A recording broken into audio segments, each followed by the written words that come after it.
Sister HASINATU has an unbelievable poem about it. Kwame Ture, what can we say? But come to the play we're doing in a week and a half from now. But but the reason we bring him up is because we always say, you know Stokely Carmichael, but you're just starting to learn about Kwame Ture. And what I mean by that, it is the same individual, but he's reduced to his 8 years in SNCC, his year and a half as the honorary Prime Minister of the second Black Panther Party, but he was the head advisor of the Democratic Party of Guinea. He's one of the, he brought in the All-African People's Revolutionary Party that Nkrumah first called for in the Handbook of Revolutionary Warfare. When he was offered a chance by Ho Chi Minh to live in Vietnam, he said no. He was, and then Ho Chi Minh said, you belong in Africa anyway. And then Fidel Castro wanted him in Cuba. People wanted him, but he chose Guinea. Before the opportunity to come to Guinea happened for him, he wanted to go to Southern Africa and join one of the liberation movements. So he could have been fighting as a guerrilla in Zimbabwe, in Mozambique, in Angola, or Mozambique. He had choices.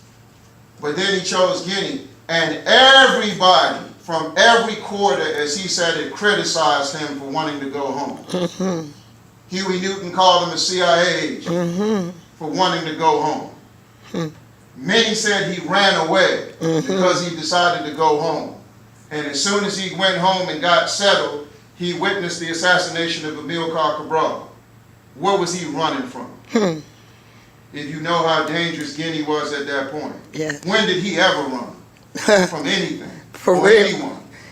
So anytime we make this strong affirmation towards Africa, people try to trivialize it. Be careful with that. Okay, we say, in our opinion, based on what we know, based on our work, based on our service, this is Africa today. Northern Africa is the most isolated region of Africa. As a matter of fact, some of you, every now and then, depending on your mood swing, don't even consider North Africa a part of Africa because of the Arab population. Be careful with that too.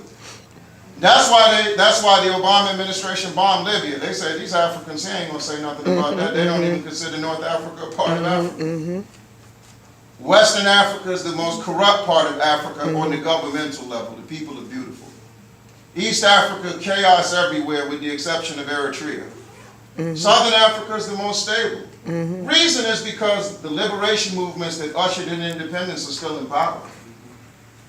ZANU-PF in power in Zimbabwe, SWAPO in power in Namibia, ANC in power in what's called South Africa, PAC still has an aggressive presence, ZAPO is still there, MPLA is still in power in Angola, FRELIMO is still in power in Mozambique. If it wasn't for Southern Africa, the whole Africa would be a neo-colony of the Western world indeed. right now. I'm going to just go through this. For those of you who didn't know, who are just seeing me for the first time, I have the honor of being the first U.S.